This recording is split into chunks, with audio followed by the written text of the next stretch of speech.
In early 2021, reports that the U.S. could be entering a commodity supercycle emerged, and likely we are still experiencing supercycle patterns as prices remain at elevated levels.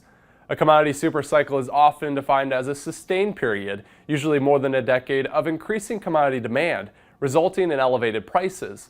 These cycles tend to last about 30 to 40 years as demand outpaces supply, and commodity prices begin to surge as economic growth occurs. Today, some may remember the Great Commodities Depression in the 1980s and 90s. Demand faltered and the U.S. had a glut of supplies. The pattern of low prices eventually ended with the 2000s commodity boom due to the rise in demand and new markets, which included ethanol in the early 21st century. Even the crash in 2008 and 2009 didn't break the cycle as demand recovered following the recession. Similar periods of commodity booms extend back to the U.S. Civil War and World War I, each followed by a significantly low demand for commodities upon the conclusion of the wars. So what got us to the point of currently high commodity prices? Well, the COVID-19 lockdown began in 2020, suppressing demand, with consumers shut up in their homes and the lack of vehicles on the road, and a plunging gasoline demand drove spot crude oil prices to near 20-year lows. Consumer habits shifted and the U.S. government sought ways to boost the economy after a slump in economic activity. Secondly, the monetary policy to stimulate the economy began with the Trump administration to help lessen the blow of the economic shutdown. The IRS issued 3 economic impact payments during the coronavirus pandemic for eligible people. That put more money in consumers' pockets, and domestic demand boomed, creating a supply and demand imbalance. International demand was also strong.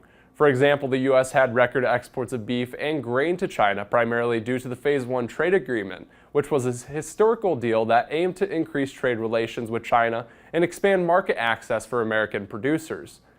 Soon, it was nonstop headlines of commodities hitting multi-year highs.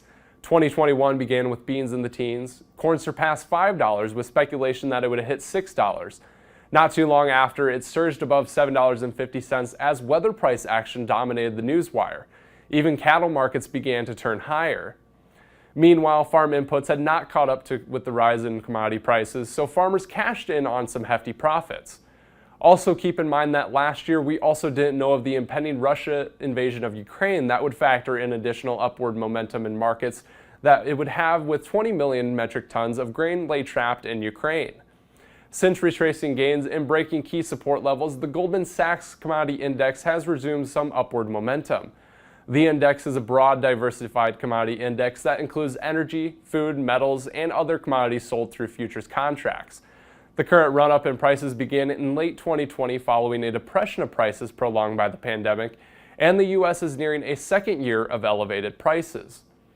What has pressured the index since mid-June was fears and concerns of an economic recession that would suppress demand significantly. The fears came after inflation hit its highest point in nearly 4 decades. In June, Fed Chairman Jerome Powell declared his own war on inflation, which hit another peak in June with the Consumer Price Index up 9.1% from last year. The only way that Powell and the Fed can rein in inflation for consumers is to reduce demand, and in doing so, they're also likely to induce a recession. Looking back to multi-year highs in commodity prices, the main driver has been tight supplies. In past years, ample supply helped suppress prices. However, the U.S. has been operating on tighter stockpiles for the last couple of years. So what do we make of the recent sell-offs in the grain markets? Well, it's no longer a secret that the funds are just unwilling to hold money in commodities, especially with the Fed's current tightening of monetary policy. In general, commodities typically don't perform well in a recession, and looking at the same Goldman Sachs chart, the index sold off nearly in the middle or the end of each recession in recent years. Right now, we are seeing a steep drop-off in commodity prices, with the index down nearly 20% from the June high. Yet, taking eyes away from the board are the cash markets. Cash cattle trade and corn are doing particularly well, with basis holding strong. Much of that is reflected in tighter supplies in the U.S., and there is no question that the U.S. is currently seeing a run-up in commodities compared to previous years, though at a smaller scale than the last economic supercycle that began in 2002. Bringing prices down would take supplies outpacing demand. It would also take a war ending in Europe, or showing signs of protectionism, or global leaders ending a biofuel mandate that competes with food consumption. Much uncertainty and volatility remain. Will the U.S. have a bumper crop harvest? What of Congress or other trade agreements? Will the recession further take funds out of commodities?